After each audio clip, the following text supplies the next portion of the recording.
Saviez-vous, chers amis, qu'aujourd'hui, 19 juillet, c'est la journée mondiale des châteaux? Vous le saviez?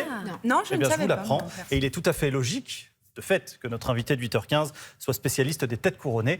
Il est rédacteur en chef du service Royauté au magazine Point de Vue. Bonjour Thomas Pernet. Bonjour. Merci d'être là. Bonjour, alors c'est aujourd'hui à Monaco, place du Palais, que se tiendra donc la grande réception en l'honneur des 20 ans de règne du prince Albert II. Alors racontez-nous un petit peu, faites-nous rêver, comment ça va se passer?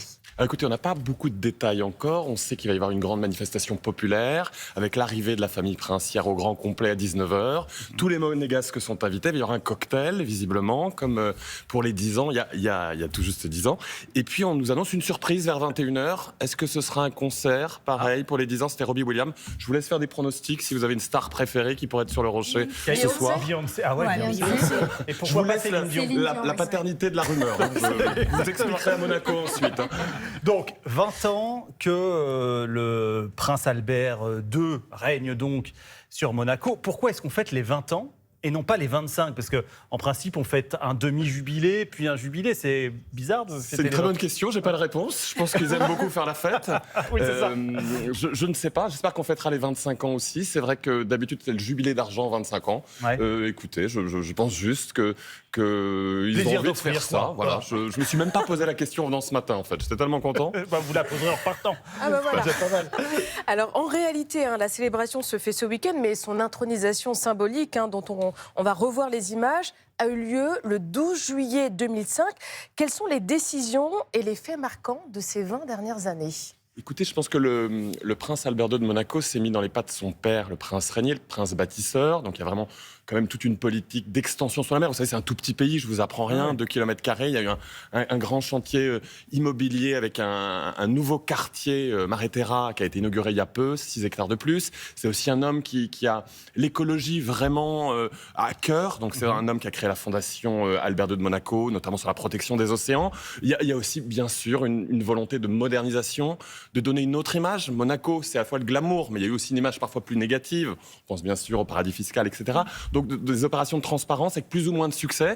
Puis c'est un homme qui, par sa personnalité, c'est pas lui faire insulte de lui dire qu'il est parfois peut-être pas le meilleur orateur, mais c'est quelqu'un de très sincère, qu'on dit facile d'accès. Donc il y a aussi une modernisation. Et puis il y a toujours, bah oui, là je l'ai dit, le glamour. Monaco, ça nous fait rêver. Je pense que c'est pour ça que je suis là aujourd'hui. Oui. C'est pas notre famille royale, mais j'ai l'impression que pour les Français, c'est un peu leur famille C'est royale vrai, aussi. ça peut être un peu la famille princière française, mais est-ce qu'au-delà de la politique, on a bien sûr en tête les images de Grace Kelly qui l'illustrent parfaitement, il y a ce glamour dont vous parlez, mais aussi les secrets de cour. Est-ce que réellement, il y a autant de secrets qu'on le prétend dans cette famille Grimaldi, ou finalement c'est une famille normale?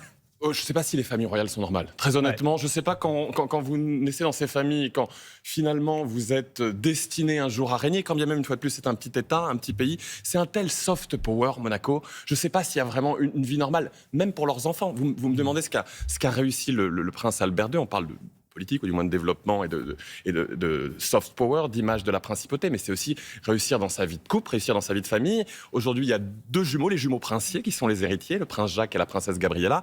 Moi, je suis très étonné et assez émerveillé de voir comment ils essaient de les associer au maximum, parce que le but, c'est de préparer aussi l'avenir. On est dans une famille royale, ça peut paraître bizarre, mais c'est ça aussi, c'est quand même une famille où on règne de génération en génération, et il faut à la fois préserver ses enfants, tout en les habituant. Et là, depuis quelques années, quelques mois, il y a tout un tour de France, parce que les Grimaldi, ils ont aussi beaucoup de possessions dans plein de coins de France. Et avec les jumeaux qui ont 10 ans, ils les emmènent en Bretagne. Ils étaient encore dans le Cantal la semaine dernière. Et on voit la petite Gabriella qui inaugure une plaque. Alors les gens doivent se dire, oh là là, pour être à l'école, mais je pense qu'elle n'a pas de problème de scolarité. Mais il y a besoin comme ça, à la fois de protéger ses enfants et de les habituer, parce qu'il y a toujours cette curiosité des Ils sont médias. jumeaux, c'est ce que vous disiez. Ils sont jumeaux. Mais la petite, elle est née avant. Oui. C'est ça. Et Donc, voulez-vous m'entraîner? Donc elle est plus âgée que le petit garçon. Mais et pourtant, c'est Jacques qui est destiné à monter sur le trône. Alors, loin de moi l'idée de faire sur le plateau de Télématin un cours de succession, mais en effet, dans quelques monarchies encore, il y a ce qu'on appelle la priorité à la primogéniture mâle, et c'est donc le garçon, même s'il est le cadet, qui hérite. Mais c'est le cas aussi en Espagne. Le roi Felipe VI a 2 sœurs aînées, c'est quand même lui le roi d'Espagne. Je n'irai pas jusqu'à dire que les monégasques sont sexistes, mais disons que la Constitution n'a pas évolué. En tout cas, c'est pas plus moderne, en effet, ou pas aussi moderne que d'autres monarchies. Alors c'est vrai qu'on a beaucoup parlé de l'état de santé de Charlène, de la vie privée de Caroline, de Stéphanie, des histoires d'amour de Charlotte. Est-ce que vous pensez, vous les connaissez bien, que cette famille est heureuse? Je ne sais pas si je les connais bien, je ne veux pas non plus.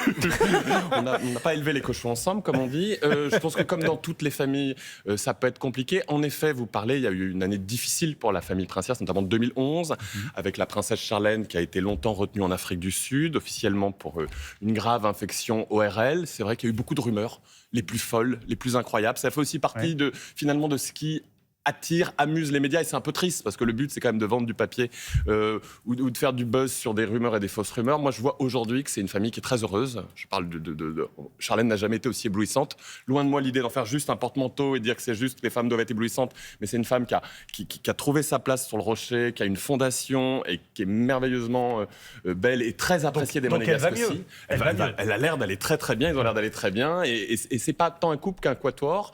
Vous montrez très gentiment la une de Point de vue récente. Il y avait la visite d'État du président de la République et de la première dame Brigitte Macron. Là aussi, ça fait partie du soft power. Hein. Les familles royales sont aussi les ambassadeurs de leur pays. Ouais. Et quand ils vont bien, le pays va bien aussi. Et Stéphanie qui prend sa retraite? Stéphanie de Monaco qui prend sa retraite, oui, Stéphanie de Monaco en tout cas qui est très discrète mais qui est très très impliquée dans un combat qui lui tient à cœur, c'est toujours la lutte contre le VIH, et on a fait une très belle interview parce qu'elle a ouvert il y a déjà de nombreuses années une maison de vie à Carpentras. Elle fait un travail extraordinaire alors qu'on parle très très peu aujourd'hui du VIH par rapport aux années 90 et 2000, alors que le combat continue. Donc c'est une femme qui est encore très engagée, elle n'est pas prête de prendre sa retraite. On a vu la dernière une de Point de vue consacrée au Grimaldi avec Brigitte Macron qui est sur la photo. Quel est le lien entre cette famille princière et la France, et l'État français? Est-ce qu'il y a un lien politique? Est-ce qu'il y a un lien symbolique? Les deux.